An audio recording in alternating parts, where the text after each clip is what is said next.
Hello મિત્રો, વિડીયોમાં તમારું સ્વાગત છે। આજ સવારથી અમદાવાદના કેટલાક વિસ્તારોમાં ધોધમાર વરસાદ વરસી રહ્યો છે, તો કેટલાક વિસ્તારોમાં કોરું ધારાકર છે। ત્યારે ગુજરાતમાં હાલ જે વરસાદ છે તે સાર્વત્રિક નથી। હવામાન વિભાગે ગુજરાતમાં 5 દિવસ કેવો વરસાદ રહેશે તે અંગે હવામાન વિભાગની આગાહી કરી છે। તો તે આપણે જોઈએ તો હવામાન વિભાગની આગાહી પ્રમાણે આજે 5મી સપ્ટેમ્બરના રોજ કચ્છ, મોરબી, પાટણ, બનાસકાંઠા, મહેસાણા, સાબરકાંઠા, ભરૂચ, નર્મદા, વલસાડ, નવસારી, સુરત, દમણ અને દાદરાનગર હવેલીમાં ભારે વરસાદની આગાહી કરવામાં આવી રહી છે। હવામાન વિભાગ પાસેથી મળતી માહિતી પ્રમાણે શુક્રવારે 6 સપ્ટેમ્બરના રોજ કચ્છ, પાટણ, બનાસકાંઠા, મહેસાણા, સાબરકાંઠા, વલસાડ, નવસારી, દમણ અને દાદરાનગર હવેલીમાં ભારે વરસાદની આગાહી કરવામાં આવી રહી છે। તો જ્યાં મિત્રો હવામાન વિભાગે એમ પણ જણાવ્યું છે કે 7મી સપ્ટેમ્બરના રોજ બનાસકાંઠા, વલસાડ, નવસારી, દમણ અને દાદરાનગર હવેલીમાં ભારે વરસાદની આગાહી છે।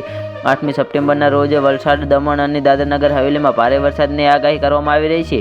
તો જ્યાં મિત્રો તો અમદાવાદના વરસાદની વાત કરીએ તો અમદાવાદમાં ગત સપ્તાહ દરમિયાન વરસેલા વરસાદની પરિણામે મોસમનો કુલ 35.53 ઇંચ વરસાદ નોંધાયો છે। શહેરના ઉત્તર ઝોનમાં સૌથી વધુ 45.46 ઇંચ વરસાદ વરસ્યો છે। પૂર્વ પટ્ટાના નરોડામાં સૌથી વધુ 61.86 ઇંચ, મણિનગરમાં 48.28 ઇંચ, ઓઢવમાં 44.68 ઇંચ વરસાદ પડી ચૂક્યો છે। જ્યારે પશ્ચિમમાં ગોતામાં સરેરાશથી વધુ 39.36 વરસાદ નોંધાયો છે। તો પૂર્વ અમદાવાદમાં સરેરાશ 37.83 ઇંચ વરસાદ વરસ્યો છે।